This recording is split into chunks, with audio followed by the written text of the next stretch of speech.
Merci, Monsieur le ministre. La parole est à Monsieur Gérard Charras. Merci, Monsieur le Président. Ma question s'adresse au ministre de l'Agriculture, de l'Agroalimentaire et de la Forêt.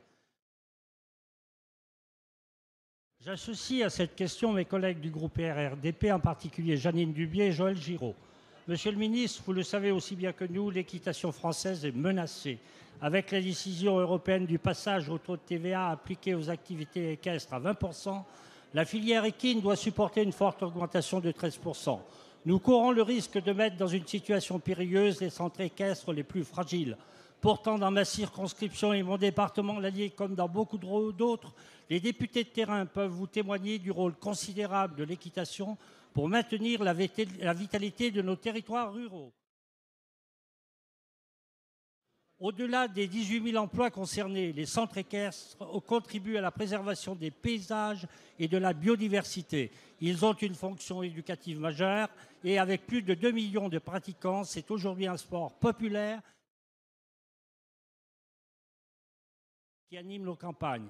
Ils ont aussi une mission sociale remarquable et je pense en particulier aux activités organisées avec les jeunes en situation de handicap. Monsieur le ministre, je sais que vous êtes conscient de ce rôle économique et social de l'ensemble de la filière. Vous avez annoncé que vous vous mobiliserez à Bruxelles dans le cadre de la directive TVA pour rétablir le taux réduit. Nous comptons sur votre détermination pour convaincre nos partenaires et préserver le modèle français. Par ailleurs, le gouvernement a annoncé la création d'un fonds cheval dirigé par les représentants de la filière pour compenser la hausse de TVA prévue. Monsieur le ministre, pouvez-vous nous donner des précisions sur ce plan cheval? Je vous remercie. Merci. La parole est à Monsieur Stéphane Le Foll, ministre de l'Agriculture, de l'Agroalimentaire et de la Forêt. Monsieur le Président, Monsieur le député, je suis, ce qui n'est pas coutume, avec un papier pour rappeler quand même d'où vient cette question de la TVA. Je voudrais rappeler que cette procédure a été engagée le 23 octobre 2007 par la Commission européenne.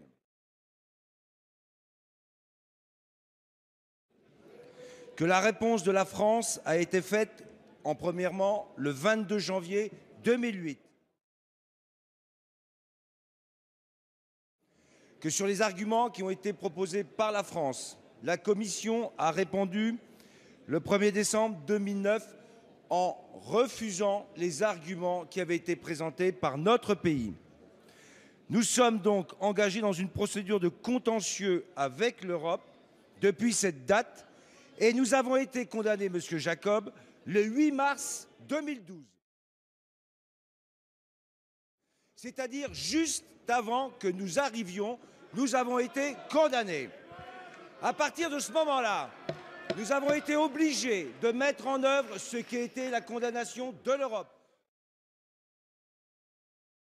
sur cette filière équine. Et j'ai moi-même demandé au Premier ministre, qui m'a soutenu, de reporter l'application pour ce qui était des centres équestres de cette TVA à taux normal pour lui garder ces TVA à taux réduit. Que le manquement qui avait été constaté pour la filière équestre dans sa globalité a malheureusement, depuis 1 an, pas permis de convaincre la Commission et nous sommes en procédure de manquement sur manquement. C'est-à-dire à un risque d'amende devant la Commission européenne. À partir de ce moment-là, allez, s'il vous plaît, on se calme. La décision qui a été prise, assumez vos responsabilités et restez calme. À partir de ce moment-là, la décision, alors que je me suis engagé 1 an avec Bernard Cazeneuve, est de considérer que, directive TVA doit, si elle est renégociée, voire remis en cause, ce qui oblige aujourd'hui à ce que la filière équine soit pénalisée. Deuxième point. Non, merci.